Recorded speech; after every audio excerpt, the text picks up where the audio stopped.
so excited to be here today. Life Coach University is 2. Happy birthday, Life Coach University. Okay, let's get myself renamed. Perfect. Okay, hello. This is such a good day, you guys. So excited to be here. So excited to be able to host the Breakthrough Festival. My name is Heather Flake. I'm a life and marriage coach, and you guys are in for such a treat. We have 6 completely phenomenal life coaches that are going to be sharing breakthroughs that they have had throughout this year with you. And what is so exciting about that is just hearing and listening to someone else's breakthrough can trigger and create a breakthrough within yourself, right? Like, can you relate to that? Have you ever heard someone share something and just a little light bulb goes off in your head and you're like, oh my gosh, yes, like it just clicks, or you're inspired with a new idea or a new way in which you can take action or do something different. So I know that that is going to be happening for all of you today. So if any of you, so if you don't have a pen or a paper or something nearby to take notes and capture these moments with, do that right now. If you need to go to the bathroom, do that right now so you don't miss out on any of the goodness from today. All right. Okay. So while I am promoting our panelist here, let me tell you something very exciting too. All right. So on behalf of Life Coach University, we just want to thank every single coach who has joined the mission of coaching millions more. We have so many amazing coaches that are literally from all over the world that join us at Life Coach University, and we wouldn't exist without you. So just wanted to give a big thank you on behalf of LCU to each of you amazing coaches that makes this possible. One of the biggest here, I'm going to go ahead and promote our first speaker, which is Miss Norma Frahn. And then while I do that, so let me promote her really quick. And while Norma is coming on, I want to share in between speakers, I'm just going to be sharing some of the amazing things that LCU has been able to do this year. Oh, hi, Norma. Hey. Looking lovely. We're so excited to have you here. Oh, thank you. Best ever. Okay, before I introduce Norma, I'm just going to share one of the biggest parts of LCU is our PIF talks. So PIF stands for Pay It Forward, and over 140 talks were shared from coaches all over the world this last year. And each talk was an hour long, and coaches shared their best tools and help and information to help improve and change lives of those who are listening and of those who will listen, because all of these talks are available in the public domain. So I should have brought like a party horn, so we could just like give a big whoop whoop to all the amazing things. But without further ado, let me introduce you to this beautiful woman you're seeing right now. This is Miss Norma Frahn. She is a life coach for weight loss who specializes in helping women create sustainable weight loss results through a holistic, life-based approach that encompasses mind and body so that they can end the diet cycle forever and lose weight their way. Norma draws from her own experience of losing over 100 pounds in 2018. We're pausing. We're like, that's amazing, Norma. Wow. Oh, thank Anyways, you. This vastly improved her health and her life, and she strongly believes that every woman deserves to proudly show up in their life, no matter what their size. Norma teaches women the tools they need to normalize food and eating, to cope with life challenges without stuffing their emotions down with food, and to find true self-love all the way down the scale. So without further ado, I'm going to turn the time over to Miss Norma Frahn. Take it away. Thanks, Heather. That was so nice. All right. So yeah, I'm just going to echo real quick before I start what Heather said about the great work that all the coaches do here at LCU. And I'm just so honored to be a part of it. So let me jump right in then to my breakthrough. And in 2022, it was really learning how to pace myself and focus on things that are really important to me, instead of trying to do all the things in every life compartment. And I think a lot of us can probably relate to that. Now, my personal coach calls this impatient ambition, which in and of itself isn't a bad thing. But if it's not harnessed and self-directed, it can get wildly out of control. So let me just try to paint a little bit of a picture here. So I have a full-time career in human resources. I have a family. I have grandkids. I have a coaching practice. And this past year, I've been a student of integrated nutrition. And at the start of the year, I found myself working straight out 7 days a week. And when I wasn't in my 9 to 5 corporate job, I was doing all the things to build my coaching business. And when I say all the things, I mean all the things. But the thing was about it, it didn't feel like work. So at first, I didn't think it was a problem because I loved everything that I was doing. But I was burning the candle at both ends. And what was really happening, particularly in my coaching practice, I was doing a ton of things, but not finishing anything. I was like a little squirrel getting ready for winter and running around with a bunch of nut piles scattered everywhere and then just scurrying around from one to the other. And then in May, it finally caught up with me. I got really sick. Don't know if it was COVID, probably was, but it ended up with a 5 full week long bout of laryngitis. And I was down for the count.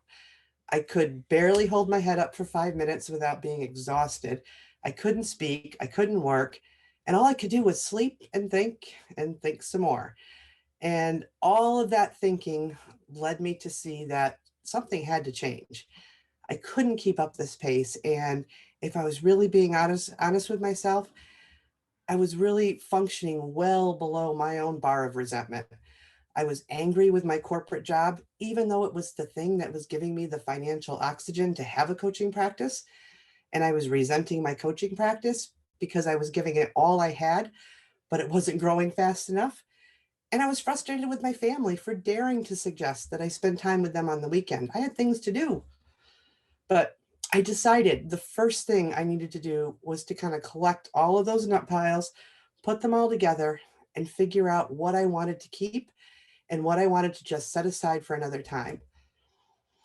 Then again, with the help of my wonderful coach, Coach Jenny, I got really clear on my 3 most important goals in my business, just 3. And then I got to work on building a system that would allow me to give my corporate job the time it deserved and that gave me time that I needed in my coaching business to accomplish all 3 of those goals I'd set for myself and not work 7 days a week. Now, more importantly, I had to change my own behaviors, how I worked. And that meant boundaries. And I have never been good at boundaries, but I knew I had to be willing to protect those boundaries if any of this was going to work. So here's what I came up with. Monday through Friday, I stopped working on the corporate job at 5 o'clock. There is nothing that can happen from 5 o'clock on that can't wait till the next day. And I scheduled small blocks of time during the day to work on things like that were really important to me, my big 3, writing my book, engaging with my community membership, and creating content for the business. But it all stopped at 5. And I know this was a big one for me. I leave my corporate phone in my office and shut down the computer at 5 o'clock. No more carrying around 2 different phones late into the evening. And I decided to see my private clients only between 5 p.m. and 7 p.m., which means my last appointment is at like 6 or 6:30. And that includes text messages and emails. And my day is done by 7 p.m. No more 10, 11, 12 o'clock at night. And on Saturday, I work on my business until noon. I use that time to do things like my podcast and setting up different posts for the week, just little admin kind of work. And then the rest of my day, Saturday and all day Sunday, is my personal time and my family time. And it truly is a day of rest for me. But it didn't quite end there. The hard part of all of this was committing to those boundaries so I could make time for myself. I had to really practice letting go of things I simply didn't need to take on myself. Because I wore my self-proclaimed I can do anything without anybody's help badge with a badge of honor so very proudly. That was just the way I was raised and the corporate environment I belonged to. But it didn't serve me anymore. And in fact, it was actually just killing me. So I had to learn to say no to things that simply didn't require me to take them on. I had to learn how to lean on other people like my team at work and my family by asking for what I needed. And as far as my coaching clients go, I had to accept that I was responsible for delivering the best possible coaching experience I could, but I was not responsible for their results. I was responsible for how I showed up in all of these relationships. And I had to stop trying to take on the responsibility for everyone and focus on how I showed up. Because I could never do that for the other person. It just simply isn't my job in any of those life compartments. And if I'm being honest, when I first crafted this plan, it looked magnificent on paper, but I couldn't see how spending less time and doing fewer things was going to satisfy that impatient ambition. I just couldn't see it. So I leaned on my coach for accountability, and we started checking in once a week. And she asked the tough questions and holds my feet to the fire, and reminds me often that this is my plan and I can do it my way. Just like how I teach in my Weight Loss Your Way coaching groups. She's really good at holding the mirror up to my face. So when I can't see the forest through the trees or read the labels because I'm in the jar, she's really great at pulling me out and helping me get centered again. So that's one of the best tips I can offer is find your person that can help you do that. And then over the last year, certainly my life has changed dramatically, beginning with that nasty wake-up call in May. I've grown more, I've accomplished more in the last 6 months than I have in years. It is not because I worked harder, but because I learned to work smarter. And that started by taking an honest look at myself and taking a load off my shoulders that I'd put there myself, and realized that while I carried that heavy load around, thinking that I was being all things to everyone, I wasn't giving anyone the best of me, including myself. So my breakthrough was a long time coming, and unfortunately took a health crisis for me to realize it was time to harness that impatient ambition and ask myself what I needed to live my best life. So my best advice to all of you, if you saw yourself in any of my story, is to stop now, take stock, and selfishly, and yes, I said selfishly, take the time to figure out what you need from yourself and others. And if being selfish isn't quite sitting with you real well, think of it as self-preservation. So thank you for letting me tell my story. And if someone listening is burning the candle at both ends, I really hope I've inspired you to put yourself first so that you can break through and go further faster with your goals and dreams. And that's what I have for you today. Norma, thank you. Thank you so much for sharing. I was taking notes. So I definitely needed to hear what you had to say. So that means a lot of other people did too. But that is just invaluable. And I love how you were reminded, like, hey, this is your plan. You get to do it your way. Yeah. But I think we're really good at just running like crazy people, or the squirrel. I loved how you used that example, making all the nut piles and then Yep. like, what are we even doing? So I love that advice you've given us is just like, stop today, assess where you are. Is this working? Yep. And I love, for like you were saying, people that, tremble with the word of selfishness, self-preservation. I love that. Yeah. It's just the best thing to do for yourself. Because like I said, you can't show up for anybody if you're not together and whole. Exactly. Yep. If you take care of you, you can take care of everybody else too. So absolutely beautiful. Well, thank you so much for joining us here today, Norma. I'm going to put you back to attendee, and we'll see you a little later on. Thank you, my friend. Thanks. All right. So good. Okay. Next, we are going to be hearing from the amazing Chris Weals. Before I bring him on, I'm going to share another amazing thing that Life Coach University has accomplished this year in her second birthday. We did 365 PIF talks. So the difference is we had 12 coaches from all over the world who basically owned a month. So each month there was a different coach, and they would share short daily talks every day of that month. And those talks are also available in the public domain, which when I think about it, just gives me chills. Like we have so many amazing coaches that have just put out so much amazing free content to make people's lives better. And just want to let you know, I'm the coach of the month in October. So if you want to hang out with me this month and make over your marriage, come join me. But we just want to give a big shout out to all of our 365 PIF coaches. Okay, I am going to bring on Chris Weals. Let's see. I'm going to promote him to panelist. I'm so excited for you guys to hear from Chris. He is awesome. He's a relationship coach. I will read to you his bio. Hey, Chris. Hey, Heather. Great to How see you you. doing? You I'm all too. right. So glad you're here. All Thank right. you. Chris is a spiritual teacher and life coach who focuses on helping men with personal relationships. Chris believes relationships are the most important and most challenging aspect of life. Amen. As we improve our personal relationships with others, we strengthen the relationship we have with ourselves. And having a healthy relationship with ourselves is what opens the door to a deeply satisfying and joyful life.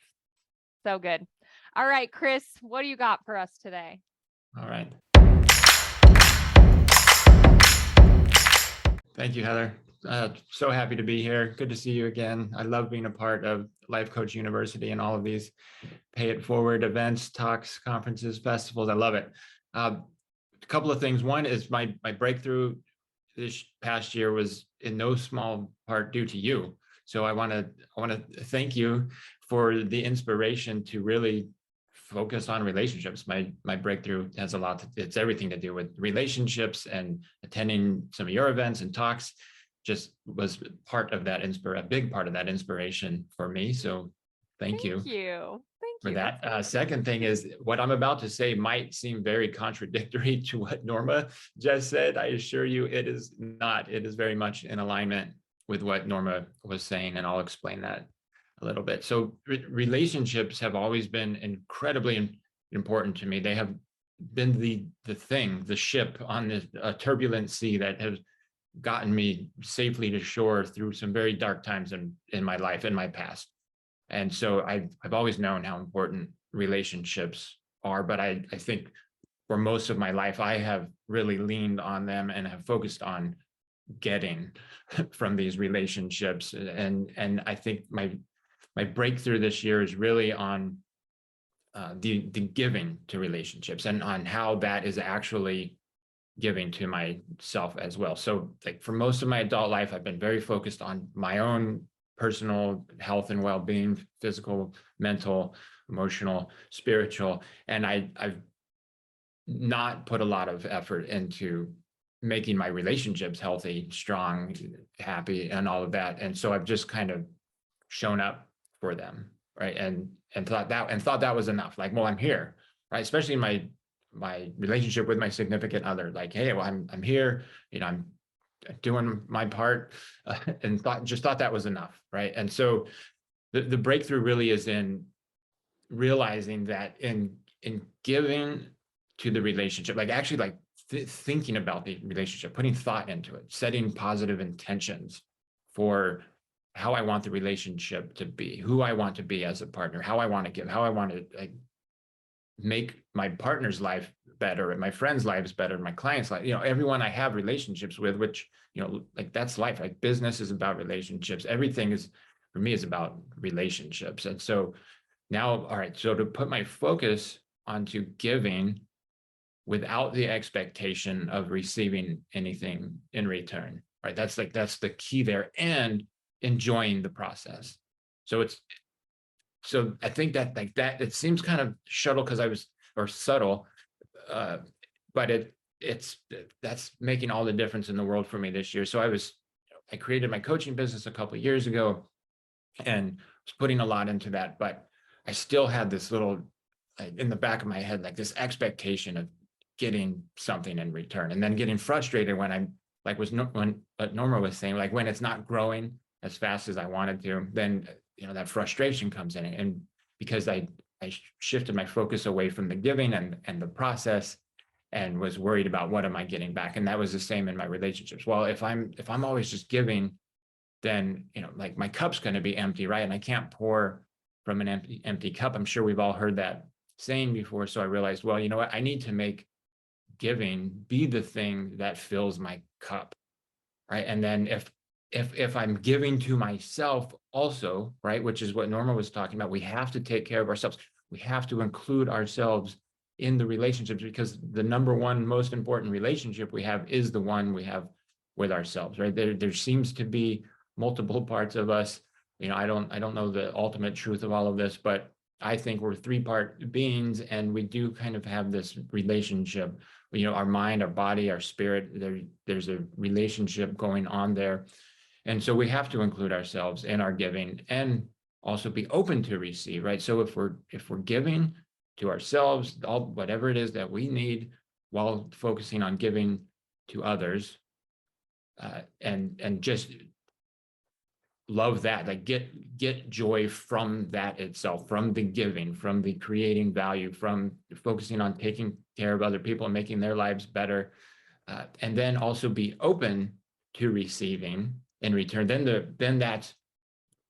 we will receive in return, and it's an amazing bonus, right? So because we're already getting from giving itself, that's the gift itself, and now we're just like anything on top of that is just like this amazing bonus. So like that for me, that having this epiphany this year, this breakthrough has really just, it shifted my whole business. So now I actually focus on relationships with people. I focus on their marriages, their, all of their personal relationships, but the real focus is on the relationship that they have with their own self while they're focused on other things. And that's where like the most personal growth comes from.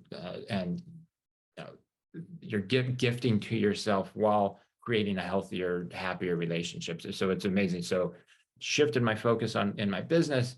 I put way more focus into actually showing up and intentionally creating a healthier, happier relationship with my girlfriend, with my friends and family. And in return, I have grown tremendously. Like I have a much healthier relationship with myself. And so the world around me is changing, the world within me is changing just by shifting my focus. So good. No, I love that. And here I am taking notes again, but I loved how you said that just like you needed to make giving the thing that filled your cup, right? And then just as you're sharing, it's so evident that that's exactly what you've done. But I think it's so amazing. And I don't think this is a coincidence. I think this is how it works, is as you focused on giving, all these areas in your life are just improving. It's like you've been reborn, as you've just paid it, like you grasped this idea and then you ran with it. And it's made this huge difference. I think that's so powerful. Thanks, Heather. I love how you say too, like you have to be open to receiving too. You can't just be like the giver. It always is going to work both ways. So I think that's so beautiful. Thanks, Heather. Thank you so much for sharing, Chris. Absolute gold. Thank you. Absolutely. Thank you. Okay, I'm going to put Chris back to attendee, and we will see him at the end when we do a big Q&A. All right, before I bring on Nancy, I'm going to share another fun fact with you guys. And this is so cool. So this year there was an individual, he was a tree worker and project officer with trees in Newcastle, and he literally planted physical trees for PIF talks. So it's kind of fun. We share, when we do pay it forward, obviously as coaches, we share these talks that are an hour long, and it's free. And we just ask the people that are attending to pay it forward in the world in some way, whether that's smiling at someone, paying for somebody's coffee, telling someone about Life Coach University. And this person was like, you know what? I'm going to plant trees. What? Like, that's amazing. Just such like this big physical representation, but it's like very symbolic. Anyway, so in July for National Tree Day, the trees were planted in Belmont State Park in Australia. And we're very excited to report that the trees are looking awesome, and they've even survived being nibbled by any macropods and rabbits. So, so amazing. All right, my friends, I'm going to bring on the lovely Nancy Sawyer. Let me click my right buttons. Where are you at, Nancy? If you will raise your hand. Oh, I got you. Okay, I'm promoting her to panelist. While Nancy is coming on, I'll just read to you her bio. Oh, here she is. Hi, Nancy. Hello. So lovely to have you. So good. Okay, let me brag about Nancy. Nancy is a certified life coach who helps men and women to step confidently into their next chapter after challenging events such as divorce or losing a parent. After experiencing a turbulent decade that included losing her mother to an aggressive cancer, experiencing divorce, and having an emotional breakdown, Nancy has come back stronger than ever. After these events, she felt her calling and became a certified coach so she could help others to bounce back and transform their lives as well. Amazing. Nancy offers one-on-one coaching and a 6-month signature program, Reclaiming You, and is also the founder and facilitator of the Compass Club, which focuses on women supporting women in growth. Fun fact, Nancy began running at age 43 and is now a member of the 50 States Half Marathon Club. You guys, a half marathon is 13.1 miles. I'm training for one, so that's the only reason I know that. But she has a goal of running a half marathon in each of the 50 states in the US, which is so fun. Nancy, we're so excited to have you and to hear from you today.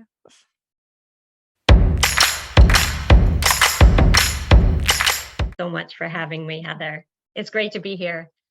It's amazing what Life Coach University offers. I can't believe the people I'm surrounded by. Every time I'm on one of these or talking to some of you coaches, I'm inspired and motivated. So thank you all for what you do.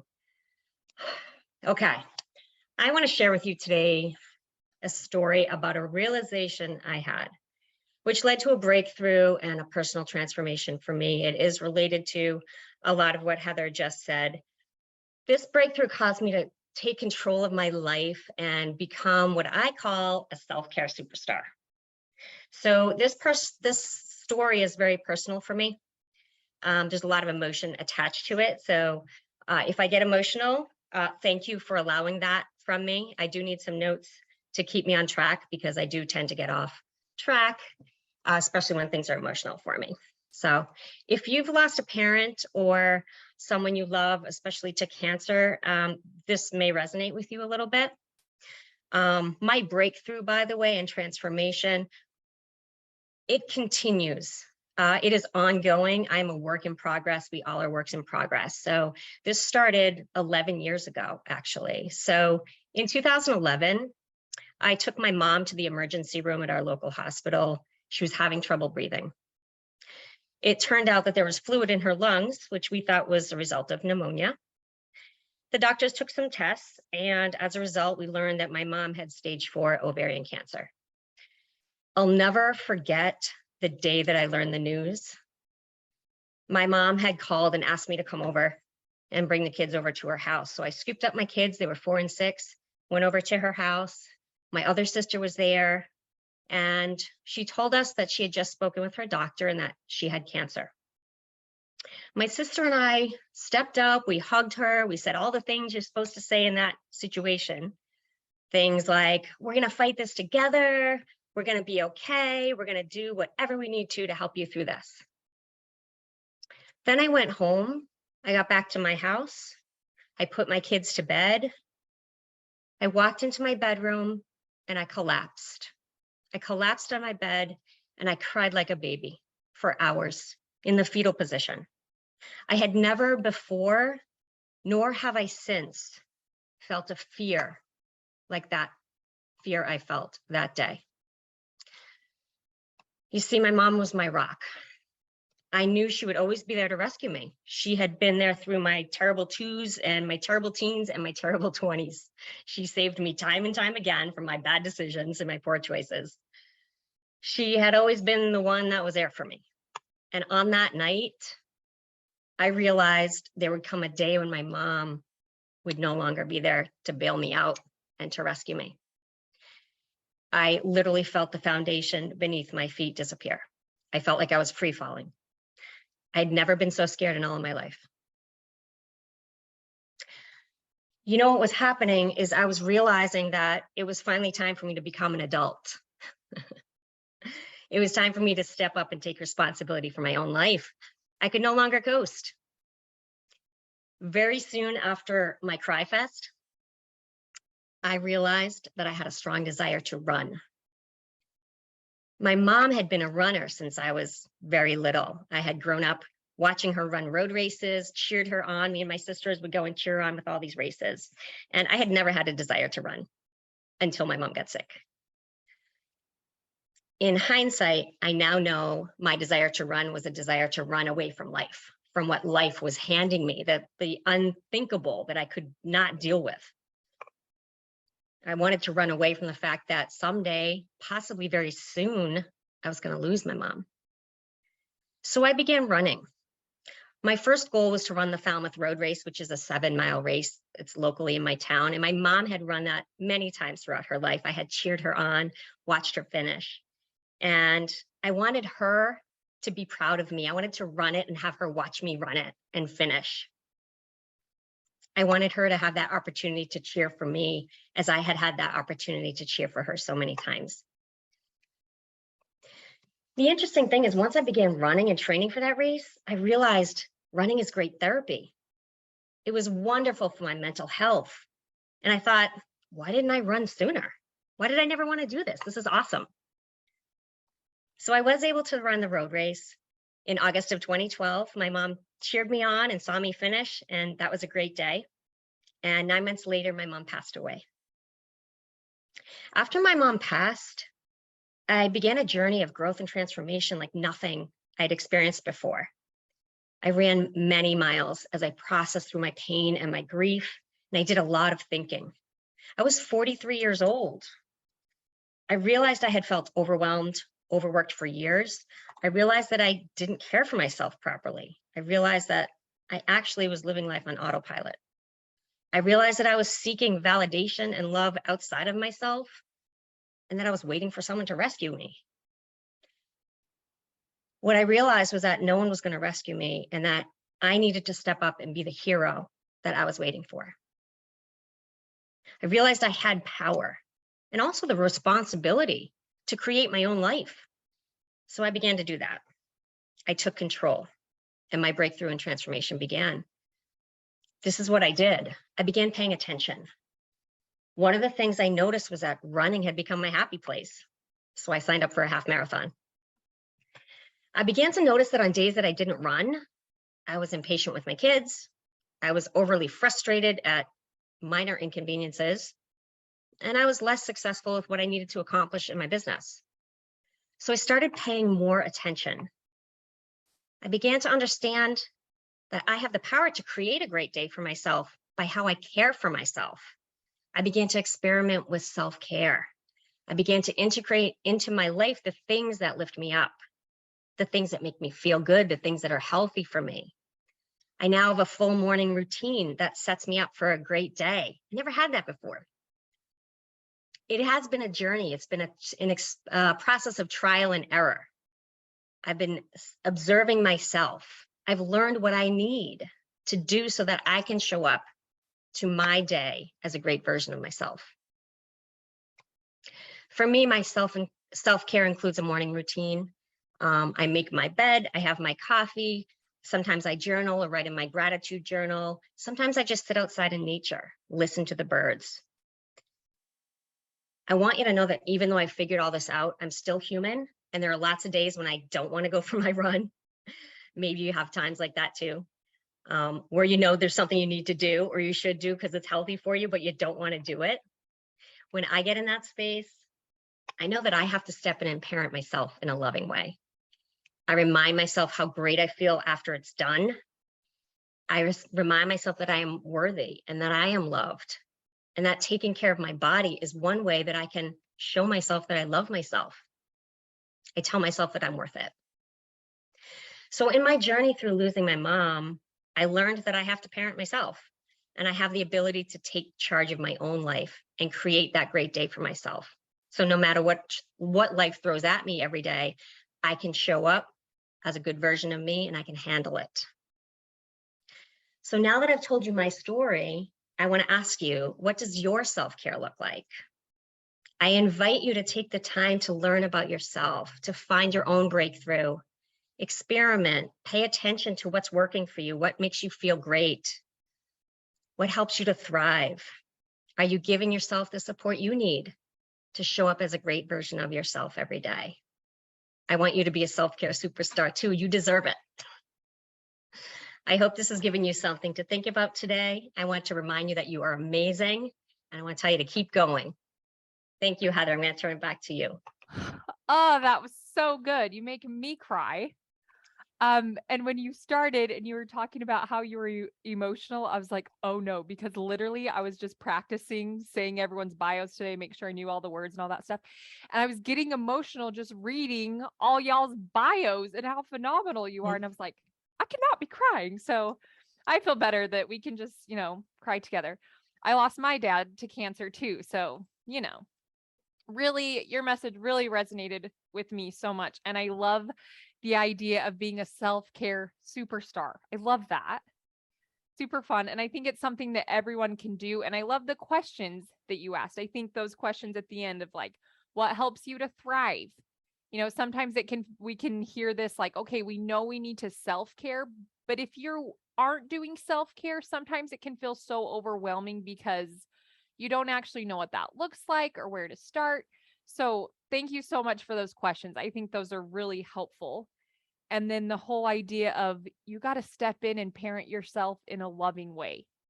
That really hit home with me too. I have littles and I'm trying all the time to do that. Like, okay, how can I be nice right now when really I just want to freak out?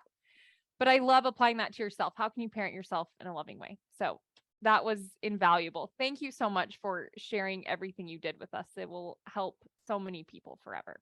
Thank you, Nancy. Thank you, Heather. It's beautiful. Okay, I'm going to put Nancy back to attendee. Oh, panelists. Okay, here we go. Perfect. All right. Now, let's see. We have Lani Kim, who's joining us next. Before I bring on Lani, I'm going to share another milestone that LCU was able to achieve this last year. So it was last month in September, we did the Giving Week. This was the first time that the Giving Week was a thing. And it was 5 coaches offering 5 courses for 5 days to raise funds for 5 different charities. Okay, these charities included High Fives Foundation, Samui Special Needs Foundation, La Frontera Suicide Prevention Center, the Alzheimer's Association, and the Southeastern Vermont Community Action. So these 5 coaches also raised funds for User Waste System, which enables LCU's website to be barrier-free for people with disabilities for an entire year, which is really amazing. I was able to be a part of the Giving Week, and it was just wicked cool. So a really fun thing we were able to do this year. All right, I am going to bring on Lani. All right, so excited for you to hear from her and just from everyone. Like, I'm sitting here listening and I'm like, oh, turns out the Breakthrough Festival was for me. I'm just getting so many gems. I'm pulling out so many things from this, and it's so much fun. So let's welcome on Lani. Hi, Lani. Hello. Love your earrings. So glad you're here. Thank you. All I'm right, excited. I'm going to read your bio. Okay. Okay. Lani is an educator and life coach for moms. She focuses on guiding moms through taking ownership of their lives in all circumstances without relying on other people or making others responsible for their emotions. Moms feel empowered to make decisions based on who they were created to be rather than trying to fit an imaginary mold determined by society or culture. These shifts in thinking lead moms to feel fulfilled, even when picking up Cheerios off the floor for the 3rd time, racing between soccer games, or deciding what to do as an empty nester.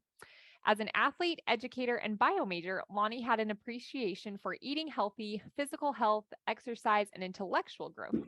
However, becoming a mom challenged her sense of well-being, even though she was doing all the things. After several years, she realized she was missing mental health.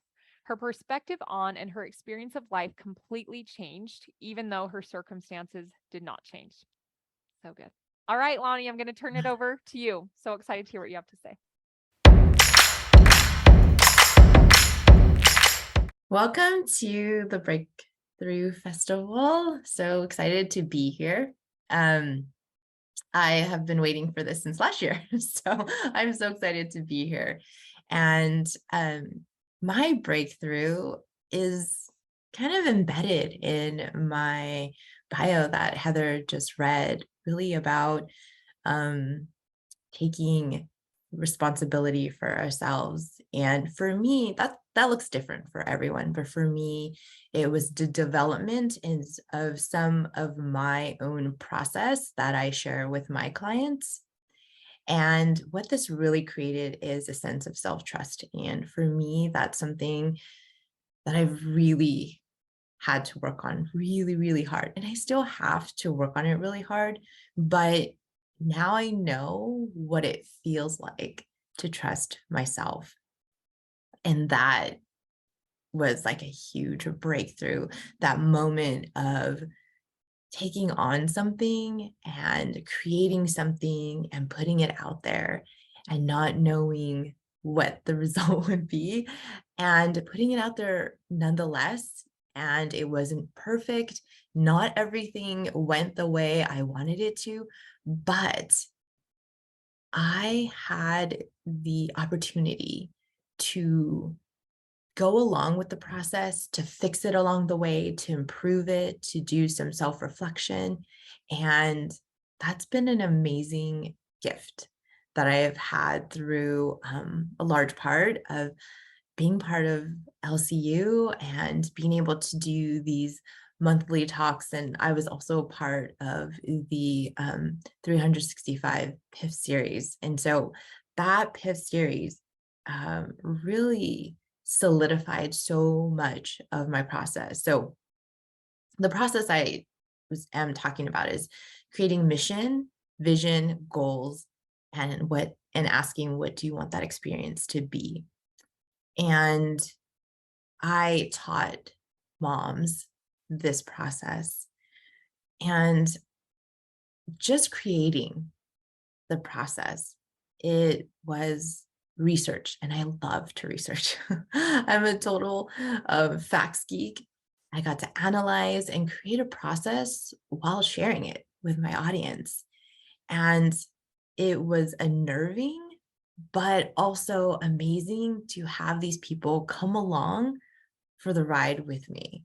I felt supported yet obligated to bring value to my audience, but it really gave me this sense of like, oh my gosh, I can be in this place where not everything goes well, and I am okay. It doesn't always feel amazing 100% of the time, but I'm okay. I know that there's something amazing at the other end. And this is also valuing what I have to say and the voice that I have, which is really what I want my clients to do, to have for themselves. And so when I went through this process, the amazing thing is I not only was teaching it to moms, I started to teach it to some of my students. I teach life growth and study skills classes. And I thought, oh my gosh, I've made this process that I not only created this for moms, but I get to use it with my students. And that moment where I created something for multiple like groups of people was so amazing. And as I went through that, I thought, wow, I wasn't just consuming information, because I so love to consume facts and I like to spit out facts, but they're other people's facts. But this is a process I had created for myself. And that alone felt so good. I was so proud of what I had created. And it was also a moment of taking a really great amount of responsibility for putting something out there and stamping my name on it. I wasn't stamping anyone else's name on it. I wasn't quoting anyone else, but I was putting my stamp on it. And that really grew my sense of self-trust and responsibility. I had to be responsible for the material that I put out there. And even at the times where I would mess up, fall over my words, and it kind of at that moment felt like failure, I was creating something. And even in my stumbling, I still was bringing value to people. And I think that part of it was like, oh my gosh, even in my um, imperfection, even if I've planned everything and I forgot a paragraph or I went out of order, the value that I was bringing to my audience was still there. And I tend to like to plan and plan and plan so nothing goes wrong, but allowing myself for things to go wrong and still love myself through that process was, yeah, just completely life-changing for me. And it's really kind of like what Norma and Chris touched upon, like that relationship.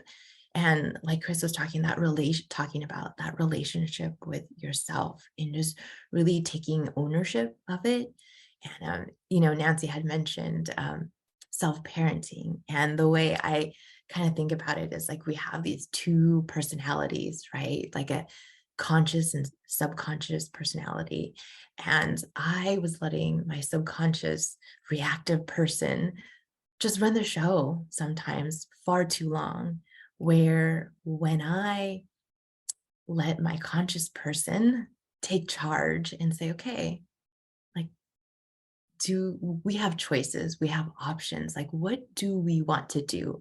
We are not determined by our circumstances. We get to make choices, right? Kind of like Norma touched upon. I thought, oh my gosh, like I get to choose who I want to be in any given moment. I can be the reactive person, or I can be the conscious person and think, yeah, how do I want to see myself?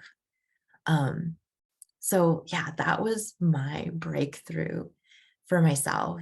And I think of it as, like team sports, where there's no guarantees when you get on a team that you get to control everything and that you are winning, right? It's about that teamwork, that journey. And yes, you are there to improve your skills, but it's about these softer skills of teamwork, interaction, relationships, right? And I'm talking about relationship with myself, interaction with myself, my inner dialogue. And I was able to take those skills and create this process of mine, not beat myself over up about it when it didn't go perfectly, and then take it and then share it with my students. And that was such an amazing experience. So I hope that you find your mission, vision, goals, and know what you want your experience to be.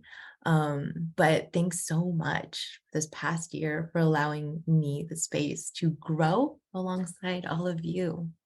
Thank you. Oh, thank you so much, Lani. You just made me excited to be a human being, just in everything that you shared, right? Just really hitting home that opportunity that we have. Like we were in charge. We aren't, what did I wrote this down? That you are not determined by your circumstances, right? And then just like owning that piece. And I loved how you talked about creating things and putting your stamp on it. And then it's wicked scary to just send it out there in the world. But I think just like what you're talking about is you build all of this self-trust and this amazing relationship with yourself along the way. And I loved how Lani said that even in her stumbling, she was still giving value to people. You're still helping, right? No one expects perfection of us except for ourselves. And once we realize how unrealistic and silly that is, and we can get out of our own way, it's really powerful to see what we can create. So thank you so much for sharing that, Lani. That was so beautiful. Okay, I'm going to put Lani back to attendee. And then, all right. Next, we have Jutta joining us. I'm so excited to hear from her. Before I bring Jutta on, another exciting thing we were able to do over here at LCU is conferences.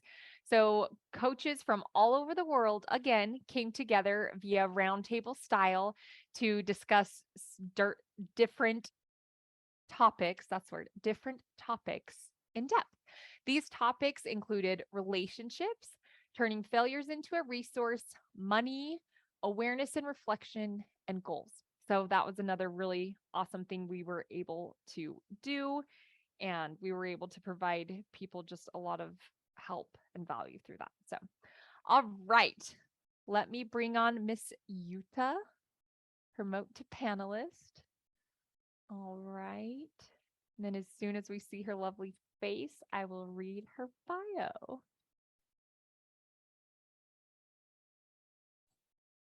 Oh, hi, Jutta. Hey. So glad you're here. All right. I'm going to try to say your last name. I've been practicing.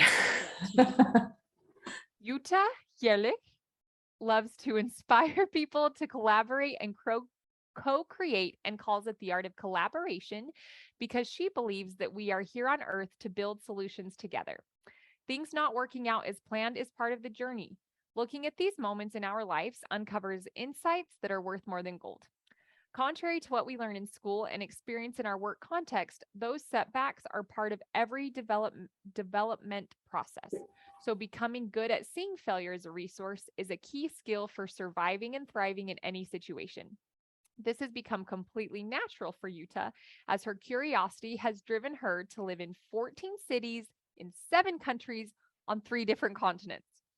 This taught her so many different ways of doing things than that there is always another way to look at something. Her personal insights on her journey have become the fuel for her training programs on ethical entrepreneurship, collaboration, and co-creating, which she has been teaching since 2005. So amazing. All right, Jutta, take it over, my friend.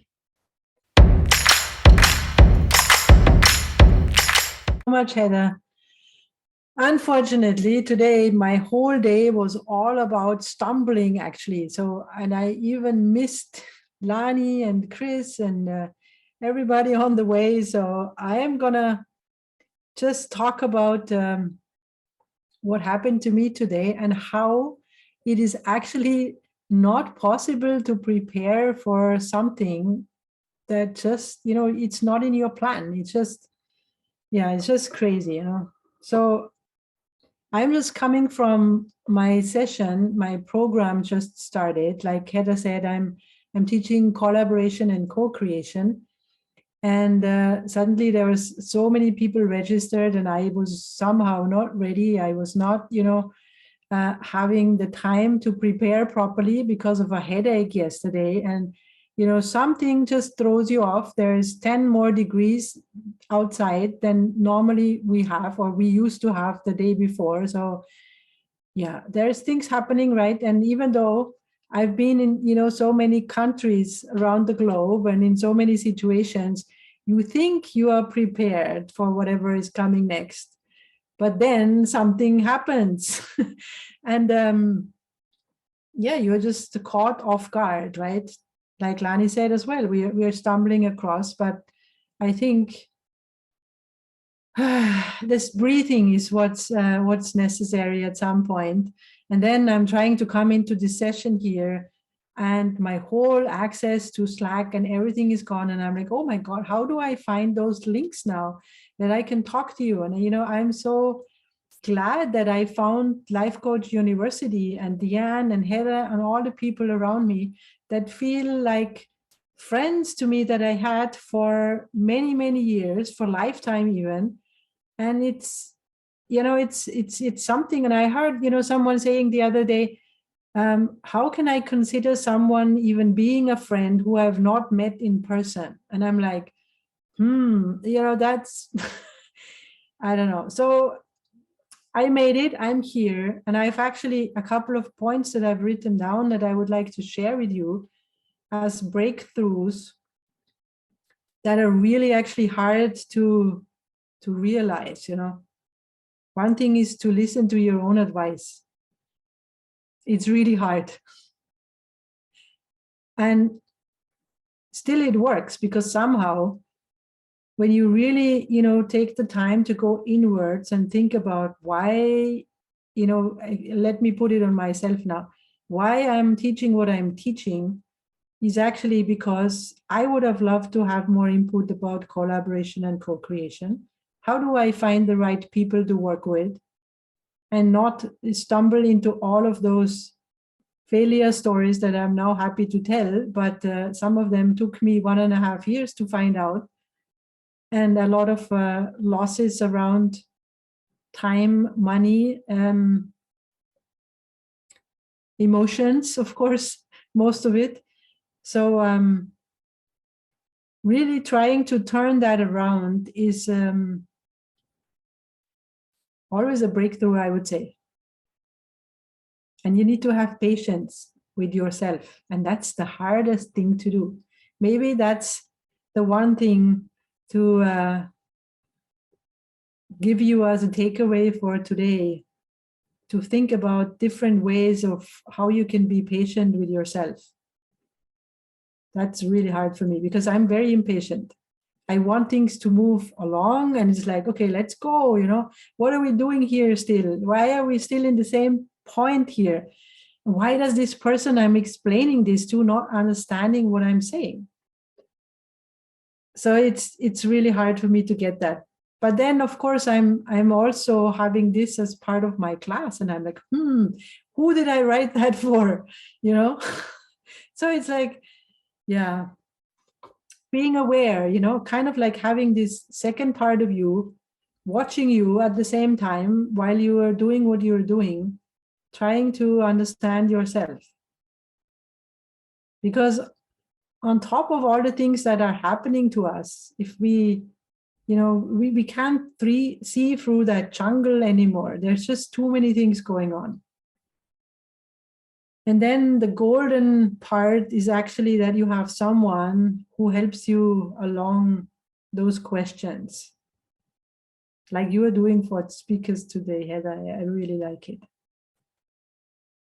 Picking out those important lines that we say. If we don't have that mirror of somebody who is in unconditional love there for us, just present with us and for us and with our words, it's really hard to find that pathway to turn something that you regard as a failure into a resource. Because that's the one definition about turning failure into a resource. It's about having that mirror, having someone that allows us to see ourselves in a kind way. So I hope that's a good exercise for you to take home. How can you be patient? How can you be kind with yourself? Share that with your friend. Thanks for the opportunity to speak. Jutta, thank you so much. That was really powerful. I'm taking all the notes. But I just love your realness and just realizing like it's impossible to prepare for all of the things. There's things that you can prepare for, and then there are just things you cannot. And I love, Jutta, that you just kept fighting and you figured it out. But then I think the principles you shared are key to that, right? Like it would have been really easy for you today to just be like, okay, you know what? The universe, God, whatever it is that you believe in is clearly trying to tell me something. But you did listen to your own advice and you were very patient with yourself and you figured it out. And it's like, yeah, like you missed some of the speakers and maybe it wasn't in the way that you thought, but it's like, but you're here.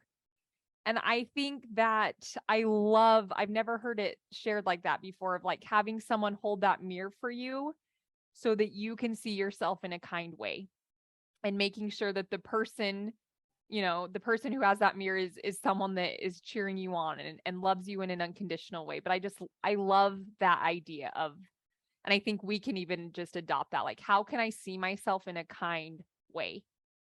And then the patience, right? Like I'm not sure I've ever really met anyone who is just really stellar at being patient with themselves. But I think that's the key to being able to see our failures as actually really big successes. So that was just so heartfelt and really needed. Thank you so much, Jutta. I'm so glad you made it here today. We needed that message. Thank you. Okay. Such amazing people we have here. Like, I'm listening to everyone and I'm just thinking, how did all of this happen? It's honestly so amazing. Everyone is so good. There's so many amazing humans all around us that have so much good to offer.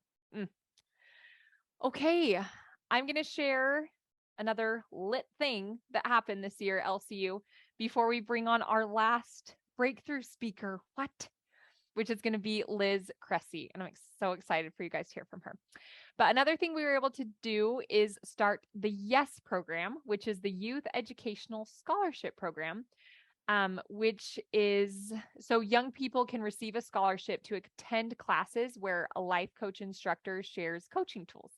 And young people all receive a certificate when they complete the program. And this scholarship is available to any young person from ages 19 to 25 all around the world. So if you know someone or if you are in that boat, be sure you check out the YES program. Okay, we are going to bring on the lovely Liz. Here she is. Everyone is just so prepared and so phenomenal. I love it. I love these people. All right.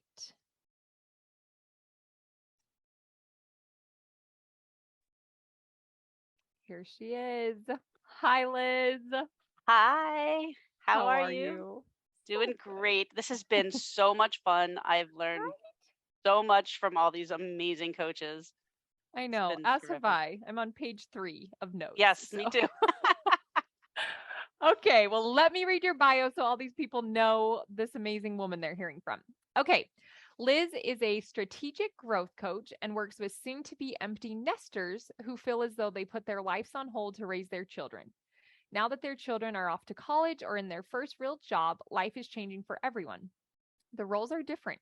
It is not unusual to find yourself coming home to a quiet house, looking around and asking yourself, what's next? Together, we redefine what life looks like. We reconstitute dreams of yesteryear and create the strategic plan to bring it all to fruition. Along the way, as these roles change, there is an amazing transformation from a parent of a child to a trusted advisor, modeling what it means to step into a life intentionally crafted. Gorgeous. And your work is so needed. All right, Thank you. sister, take it away. So happy to be here again. I just love Life Coach University and just everything that we bring to the world. I'm hoping people get as much value out of it as I do. So I want to talk about a recent game changer for me, and I'm going to sum it up by calling it Life Mirrors Life. Now, that probably people are probably saying, like, okay, what's she talking about? Let me just set a scene for you. Now, I live in the woods of Vermont. I'm sure you can tell by my cabin here. And you can't see my home from the road. My driveway is an old logging road. It's not paved. It's kind of like a pathway through the woods that's well traveled. It's very natural, stones and sand and dirt and some rock. It's about a quarter mile long, and it has a short but really steep hill in the middle of it, and the rest kind of goes up and down and around. Left, right, left.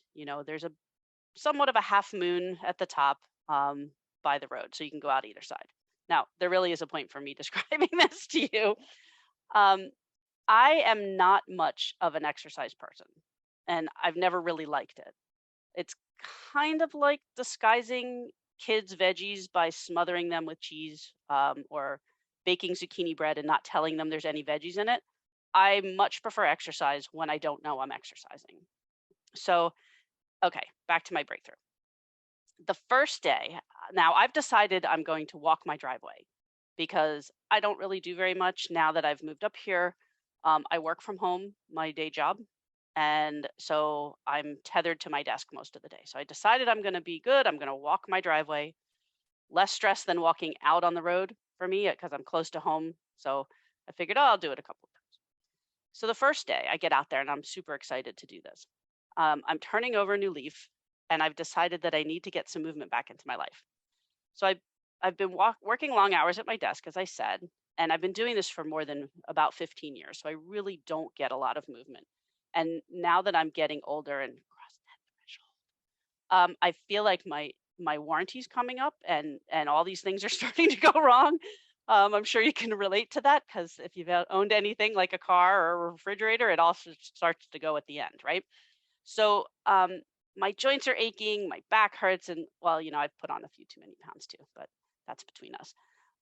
In gearing up for this new me, right, I envisioned that I was going to do this walk. I could see myself going down the stairs, down the drive, going right, going left, rocks and sands and leaves, all of that good stuff. Just looking around and seeing what nature offers me, and enjoying the woods, because I love the woods and I love nature, the little animals and all that stuff, the leaves blowing in the wind, changing color with the seasons. So, I was trying to think of something to relate it to. It's kind of like Snow White when she was walking through the woods with her little dwarves next to her and skipping along, singing her happy tune. That was sort of the picture in my head, right? So here I go. The first day, I'm going down the steps to my driveway, and I'm like, all right, let's do this. It starts with a tiny little slope, and then it curves, and I realize it starts to go uphill right there. I'm like, okay, it's still gentle. A few more steps. I'm like, uh-oh, there's the hill. It's short. I mean, it looks steep in the car, right? But, I take a picture with my phone just to see, and it really doesn't look that hard with the picture in my phone. So I'm like, all right, I'm going to tackle this thing. And I gear up, and I see myself doing this so many times in my head that I'm thinking, this hill is mine. I've got this thing. And I'm about a third of the way up this little hill, and I'm focusing at the top, realizing that I'm going in slow motion. And I'm like moving forward, but things are starting to hurt, and I'm huffing and puffing like that wolf in the Three Pigs story. And all I can think about with each step is, I'm going to die right here. Good thing I'm close to the house, and I'm breathing, and I'm thinking, why am I doing this to myself? I could be back at home. I could be sitting in front of my computer, drinking a nice cup of coffee, and pretending I'm doing this, like envisioning this in my head. Well, what am I, nuts? I'm going to do this again. So I thought I was happier before, but I guess the question is, was I? So once I got to the top and was able to eventually calm my breathing down and finish the rest of the driveway, I was on my way back, and I got near the house, and I was contemplating calling it quits and justifying something lame to myself, like, at least I did one lap today. It's better than I did yesterday, right? So I decide right then and there that I'm not going to do that to myself anymore, because I have the nasty habit of not living up to my word with myself, but with living it up to it for everybody else. I was completely out of integrity with myself, for sure. And I said I would do too. So I was going to do too, like if it killed me. And I kind of was thinking it might. So of course, this whole conversation was going on in my head, and I didn't realize I was already on round 2. So now I'm starting up the hill, and I just can't face it. So I'm looking at my feet, about 2.5 feet in front of me, because I just don't want to see how steep it is. And next thing I know, I'm at the top. And I was like, wow, okay. I knew where the hill was. I didn't even have to look at it. It's like my brain could see everything, even though I was focused on the road directly in front of me. So before I knew it, I was at the top. I was starting my way towards the road, and I wasn't gasping for air like I had the first time. And the hill wasn't so bad after all. So I finished my walk, and I was super happy and celebrated that I had actually done this 2 complete laps to my driveway. So the next day I set out to do it again. And when it came to the hill, I purposely decided to focus on the road in front of me and not allow myself to look at the top. So I got really super clear on the details. I was paying attention to where I was stepping. I was not stepping on that rock that could turn my ankle, or a slippery leaf, or some yucky animal scat or something along those lines. Anyway, I had been so focused on the top of the hill. If I had been so focused on the top of the hill, like the first time around, I may not have been aware of some of the things I was seeing, or some of the things that I needed to avoid. But I would also miss the beauty that was there. I mean, I got to see this incredible, like, little orange salamander, and I saw some rocks like shaped like hearts, and some colorful leaves, some sparkly quartz, all sorts of amazing things. And it worked. It really didn't seem like it was that difficult to do. So what I realized in this was that if I just focused 2 or 3 feet ahead of me, my brain knew where I was going. My subconscious could see the goal, and probably the whole path in front of me. But I just needed to focus that little bit in front. So on the way back, I started to feel the strain in my knees as I was going downhill, and all excited because I had this epiphany. And because I have a gravel driveway, I started to get a little nervous because it's getting it could be kind of slippery because it is gravelly. So then I was thinking about skiing. So I started to serpentine my way back and forth across the driveway to try and lengthen my walk, because me, lazy one, don't want to have to go too far. So I thought, how can I add a few more steps in here? So, but also because I was nervous about slipping down the hill. And then I was thinking about these little kids that start at the top of the hill and bomb their way down. And I'm like, well, why do I want to do that to myself? So I would serpentine my way. And again, it was like, wow, I needed to let this simmer for a little bit. But I knew there was a lesson in here somewhere. So back to my breakthrough. Sometimes we know the goal and we know the path, and it's easy. If it's paved, a flat, straight line, we put our minds to it, we tackle it, no problem. Other times we know the goal and perhaps have a good sense of the path, but it's just not that easy. And we have a general idea of where we wish to be, but we can't really see the challenges until they're upon us. So this is where we have to put our heads down and just look that little bit in front of us, 2 or 3 feet, and just keep moving in the general direction. Just keep, every so often, you do have to put your head up and kind of look around and see where you are, celebrate your progress. Most of the time, I've been surprised at where I've been when I do that. And I can reevaluate to make sure that I'm still on the path and headed in the right direction. And, when it does get hard, sometimes it's best to start serpentining and tackle it by going across and moving forward still, right? So if you're not moving forward, you could be standing still, or worse, you could be moving backwards, right? That's just not where you want to be. So this has allowed me to be super intentional about where I'm going and to persist through the things that are challenging by finding another way. And I guess that was the solution to my hill. And just put my head down, take it 2 to 3 feet at a time. And even if it's a big thing, just know that if you do it once, you can do it again. You can keep moving forward. And life just never ceases to surprise me with the lessons it leaves along the way. It's moments like this that I'm forever changed, right? Something so small, something so simple that I accidentally stumbled upon is so amazing. And it was kind of like, to me, to be like Thomas Edison or Sir Isaac Newton with the apple falling on his head.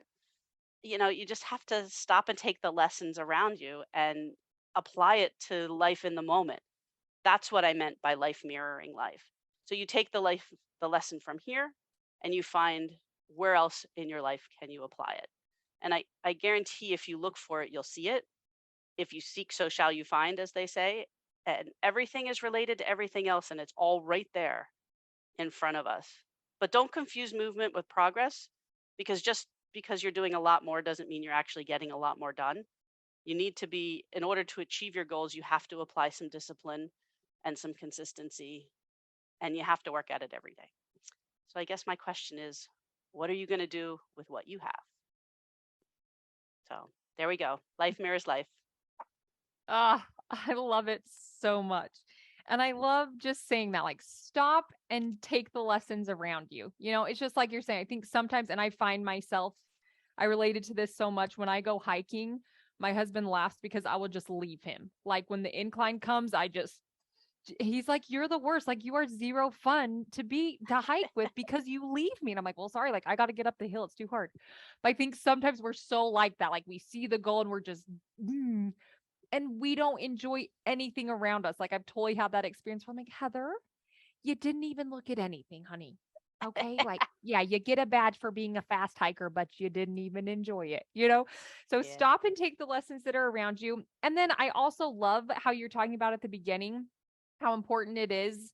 I wrote it down. I'm not going to do that to myself anymore. Like, I loved how you had that moment where you're like, no, I'm not doing that to me anymore. And I'm going to do what I said I was going to do. And that's the other thing that was so big for me. It's like, yeah, you wouldn't have received that lesson that life was like, hey, Liz, here you go, if you wouldn't have done the thing you said you were going to do, even though it felt really sucky in the moment. It did. Yeah. Right? And your brain the whole time is like, stop, coffee, warmth, turn around. You don't need to do this. No one will know, but you'll know. And so I think that whole principle of like, no, we're not doing that anymore. And look at the beautiful lesson, just like all the value you received from being true to yourself. Yeah, love it. So powerful. Thank you for summing that up, and it's very true. So- Thank you for sharing. That was amazing. Okay, my friends, Liz, I'm going to keep you on, and I'm going to Okay. go ahead and bring all of our panelists back on for a Q&A. So while I do that, I have one more fun little thing to share, but let me click this button for everyone. Okay.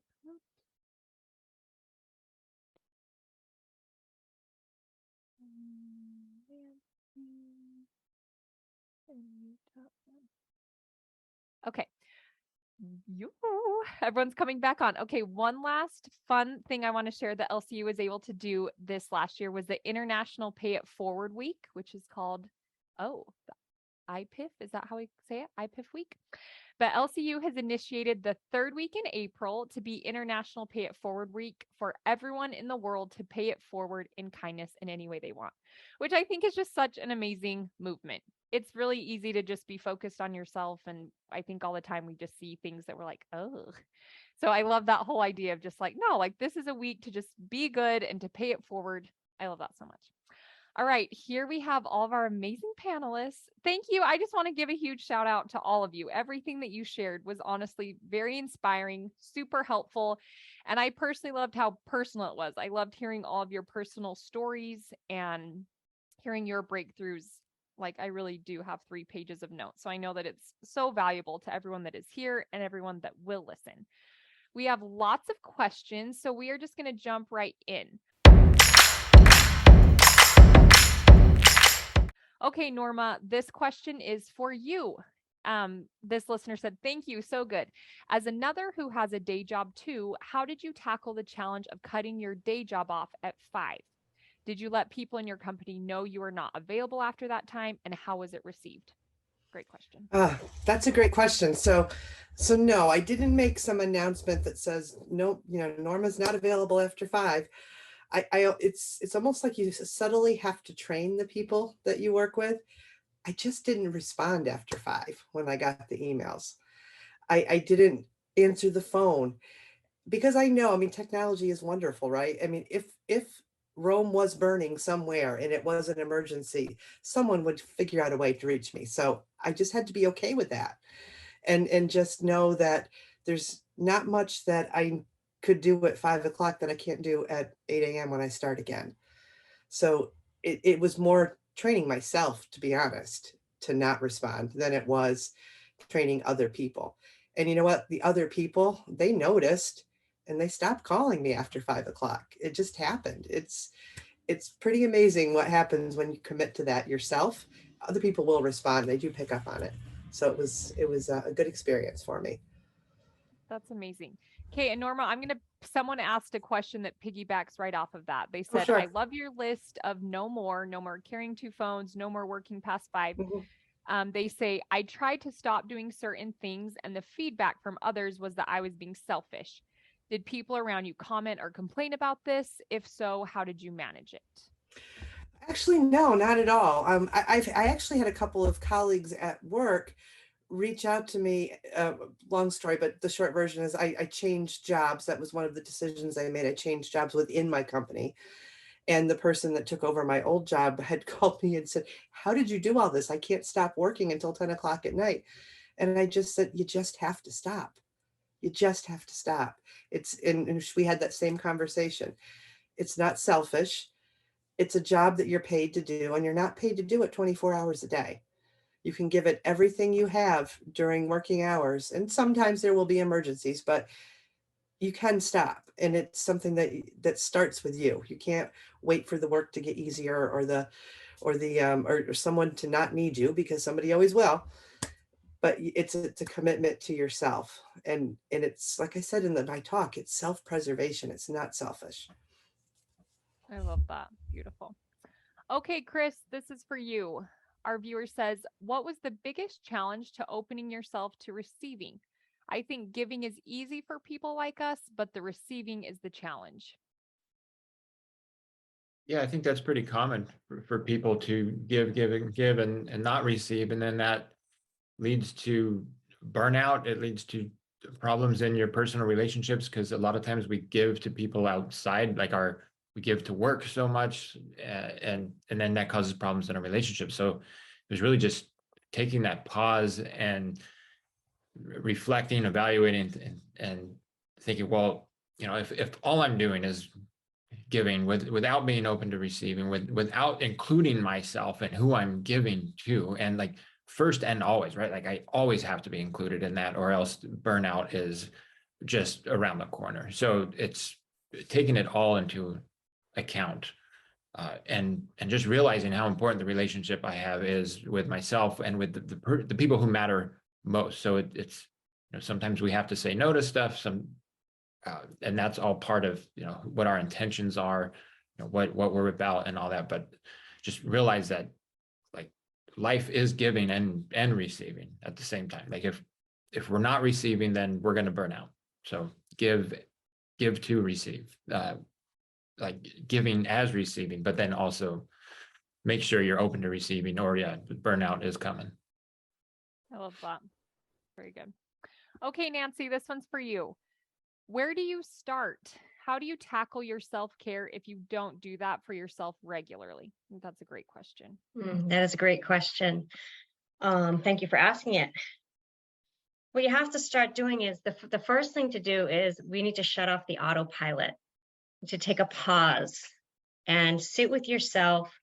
Start paying attention to what your day-to-day is like. Maybe take some notes, track a day or two and say, what am I doing every day? Notice the things that lift you up and that make you feel good. And if nothing is doing that, maybe start trying to add something, test it out, right? It's all trial and error. What works for me isn't the same thing that's going to work for Heather or Chris or Liz or anybody, right? So it's all about self-awareness, experimenting, and trial and error. So start with maybe getting up 5 minutes earlier and, making your coffee. Like one of the things I did, this is going to sound silly, I make the coffee the night before so that when I wake up in the morning, the coffee's all ready for me. I set the coffee pot. That is such a gift to myself to be able to wake up in the morning and the coffee's ready. It's little tiny things that make me really excited. And that sets up my next hour to be good. So I think of it as little gifts that I can give to myself along the way. I notice how these things make me feel, and I add more of those into my life. I love that. That's perfect. Okay, Lani, how did you manage to stay on top of being intentional about staying with your conscious side versus going to the default of the subconscious reactive side? Did you find yourself still slipping back to your old ways? Yeah, definitely. When I'm tired, it's a lot harder, and I love that. I think the whole panel has talked about these little habits, like Liz is talking about, just the 2 or 3 feet in front, right? And so, and even Nancy touched on this, like, how do we take what seems basic, but that's our foundation? And so when we invest in our foundation, right, we can build upon that. So reminding myself that, what are my 2 to 3 things that day that are so foundational to my day that I need to do, that makes me feel good? Like, if I do these 3 things and nothing else goes right for the rest of the day, like I'm good with that, So for me, this might seem silly, but it's washing my face in the morning. It just makes me feel good. Like I feel like, okay, I'm ready to face the day. And that I feel like that conscious part of me is the one that's in the driver's seat. Not like, oh, shoot, I didn't have time to do this. Oh my gosh, I got to move on to that. Then I know my subconscious, reactive side is really the one who's starting the day and in controlling the day. So, that's really it. These little steps are really what help me keep in that conscious mind. But then also, I think also to have markers along the way.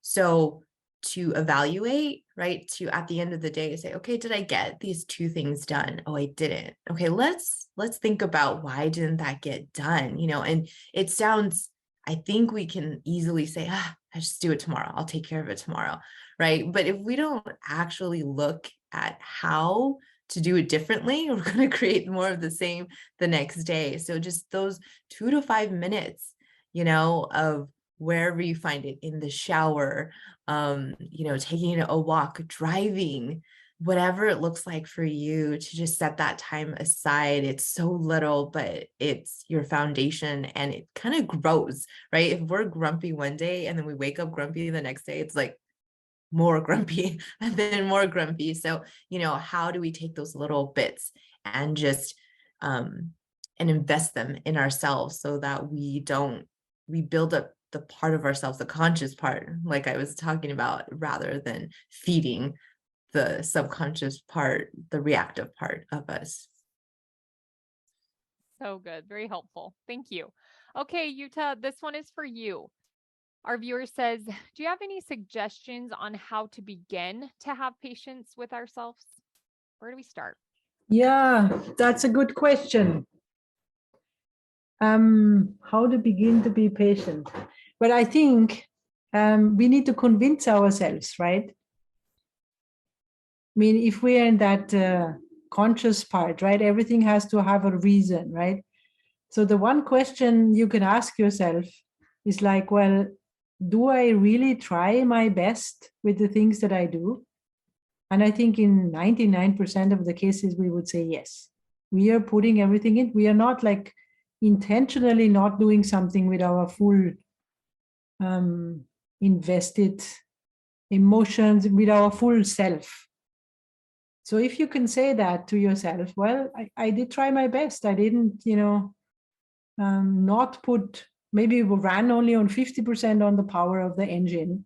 We don't do that normally. So if we can say that, then we should say, well, I deserve to be kind to myself, right? I have invested my whole self onto what I'm doing. And that's your first reason for being kind to yourself. Beautiful. Thank you so much. Okay, Liz, kind of 2 things, a comment and then a question. So someone said, Liz's talk was so powerful. Don't confuse movement with progress. This is so deep. Next time when I'm busy running about, I'm going to remember that my busy movement is actually not progress. And then someone actually asked, like, how do you tell the difference, between just like busy doing all the things and progress? How do you know when you're actually progressing versus just being busy?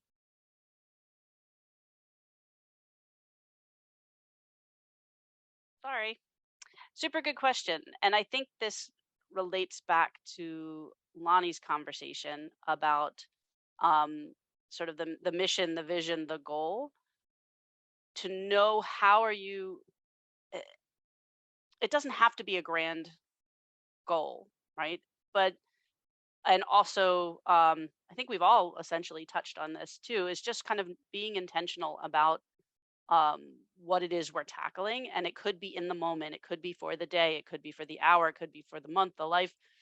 The way you know if you're moving forward is it taking you one step closer to whatever that intention is for you? Running around to do errands and to the grocery store and to all of those things you could do all day long. And there is an intention there because you need to get things done for your regular life. But you can sidetrack yourself, right? And I'm probably, like, my head's doing 1,000 things right now, so I apologize. But if you're moving forward, you can complete that task or that errand and know that you've satisfied something that you had wanted to do in the moment, you'd wanted to do towards a goal. I don't know if I'm making any sense because it's making a lot of sense up here. Sometimes it takes me a little while to think about it. But I know for myself, I can be very distractible. And so if I set out to do something for the day and I let little things that aren't moving me towards that sort of go off on a tangent, for example, my goal is to clean out my pantry, and I get in there and I'm moving towards that, and all of a sudden I see something that doesn't belong there, and then I take it off to another room and I get distracted into something into that room. To me, that's busyness because my goal was to finish what I had in hand. And I think that's, if you can blow that up into a bigger um, realization, right? To take that small lesson of intending to do one thing and then getting derailed off onto the side, that's busyness to me. That's not moving me forward, it's moving me to the side. So I don't know if I answered your question. I would have to really, I don't know, I need to think about it, how to put it into better words. Sorry. You answered it beautifully. That's perfect. Okay, unfortunately, we are out of time and we still have lots of different questions. So to all of you out there, all of our viewers and everyone that participated, thank you so much for coming today and for participating. And I want to invite you to go to lifecoachuniversity.com and you will find all of us there. So if I know some of you had very specific questions for specific coaches, you can reach out to them directly. I'm going to speak for all of us here and say we are very happy to answer your question. You can shoot us an email and we will absolutely take care of you. So I'm so sorry we did not have time to address everyone's questions, but if you'll reach out to us, we will take care of you. And that's the other thing I want to tell you. This is our second year. We ain't going anywhere. It's only going to get bigger and better and more amazing from here. So keep coming and invite your friends and your mom and your sister and anyone that has a human brain to join us here at Life Coach University, because it will change your life. Taking care of yourself and paying attention to yourself and becoming more aware will change your life, no matter what, no matter where you are, no matter your circumstances. So on behalf of all of us here at Life Coach University, we want to wish a big happy birthday, a big thank you to Deanne and all the people behind the scenes that make all of this work possible and have created such a phenomenal platform for all of us to share these tools and to help coach and reach millions more. So thank you all so much for being here today, for sharing all of your wisdom. It's been such an honor for me to just hold this space and promote all of you amazing people. So happy birthday, LCU. Thank you everyone for joining us, and we will see you soon. There's always lots going on, so go check it out. Okay, thank you guys. Take care.